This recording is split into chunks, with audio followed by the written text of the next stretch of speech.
We've all seen those tempting headlines.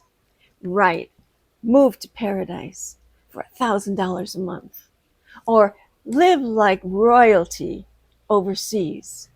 And yes, I'll admit it, they're incredibly seductive. Who wouldn't want to trade rising rents, credit card bills, and grocery prices that require a second job for a life under palm trees with cheap food and affordable rent? But let's be honest, that glossy version of expat life, well, it's the highlight reel. But reality is often a little messier, and sometimes a lot messier. I'm not saying the dream is fake. No, it's not. I'm living it here in Indonesia. But I also know that making life work in a new country means giving up some things, adapting to others, and occasionally griping.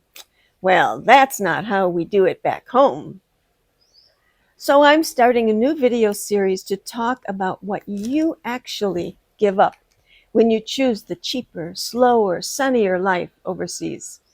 And I'll tell you why. For me in Indonesia, those so-called sacrifices haven't really felt like sacrifices at all. Hi, I'm Kate, an introvert expat living in Indonesia. I make videos about the best life you can. Whether you're an introvert, an extrovert, an expat, a retiree, a digital nomad, whatever. I hope you'll leave a comment with your thoughts about living overseas below this video. Let's kick things off with one of the first big reality checks: infrastructure. In particular, systems of transportation, communication network, and things like that. Is questionable infrastructure or unreliable infrastructure a deal breaker for you? Some people definitely think so. If you've only ever lived in a highly developed country, you probably don't give much thought to things like reliable internet, clean tap water, or power that doesn't flicker off when it feels like it. You just expect those things to work.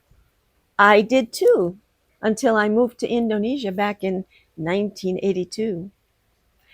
Let's just say I had to immediately recalibrate my expectations. Yep, when I first arrived, Indonesia's infrastructure was, how should I put this? Creative. You couldn't always count on electricity. And what happens to your refrigerated food when the electricity goes off? Fortunately, it wasn't ever off long enough for food in the fridge to go bad. But I lived with spotty electricity for quite a while. But eventually, I bought a portable generator. Problem solved.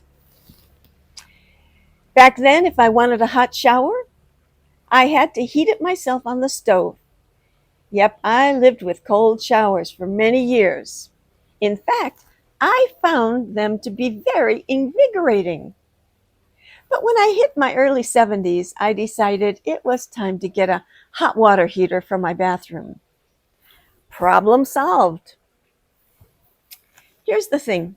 I didn't see those things as disasters. I saw them as part of the deal for getting my Indonesian adventure.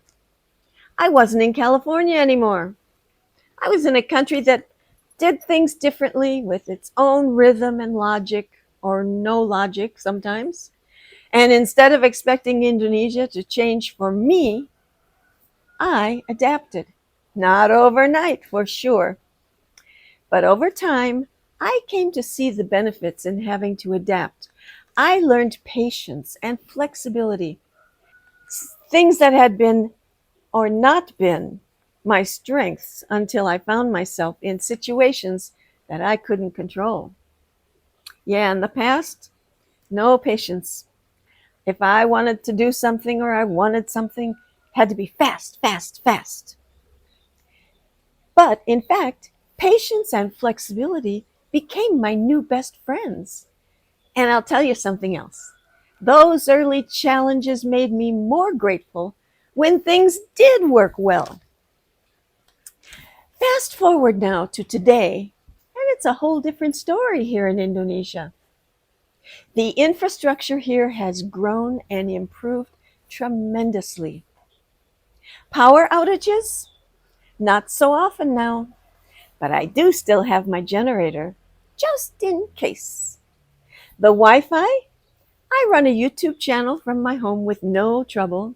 The internet speeds I get in Yogyakarta are fast enough to upload full HD videos, video chat with friends back home, and stream anything I want.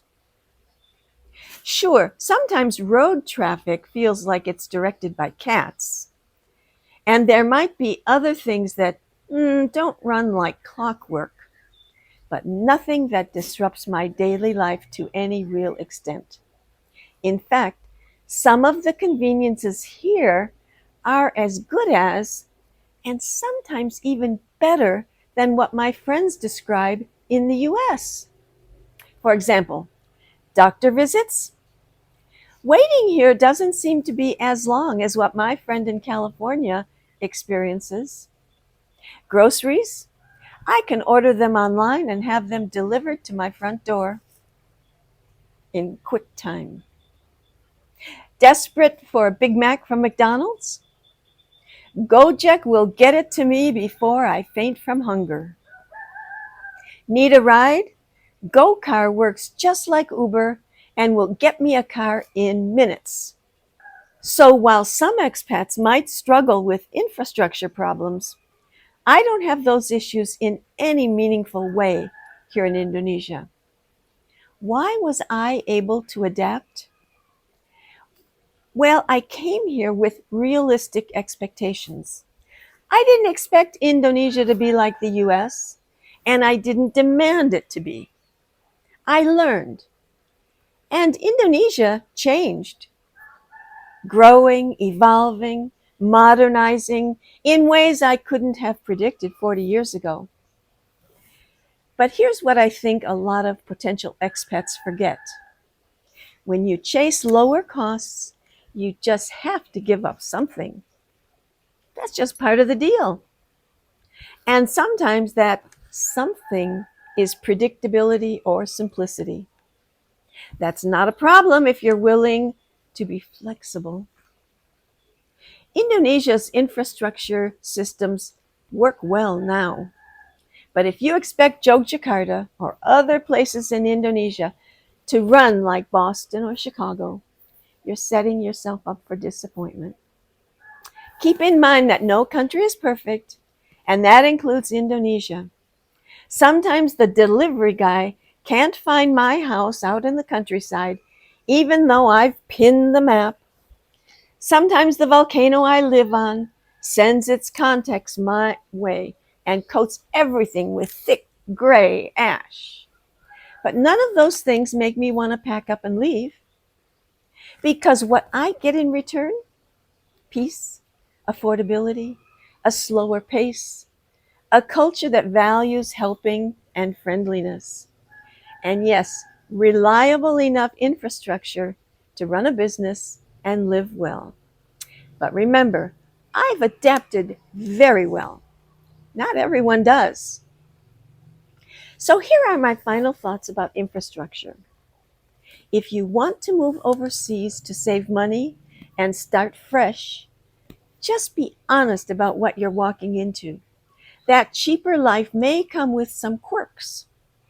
The plumbing might gurgle sometimes, the power might blink on occasion, and the Wi-Fi might hiccup once in a while. But in Indonesia, those quirks have become background noise to a life that's richer, calmer, and yes, more affordable. And if you approach this expat journey with curiosity instead of complaints, at least most of the time, you might just discover that the things you thought would bother you are actually the same things that help you grow. So would I trade my quiet life in Indonesia with its go-car availability, smiling neighbors, and warm sunshine most of the time. For flawless US infrastructure and triple the cost of living. I think it's more than triple, actually. Nope, not a chance. So stick around for the next video in this series where I'll talk about another supposed sacrifice expats are warned about. Spoiler alert, it's not one I miss either. Thanks for watching, and please leave a comment below. Are there things you would never give up? Tell me what they are. I'd love to hear. Thanks for watching. Bye for now.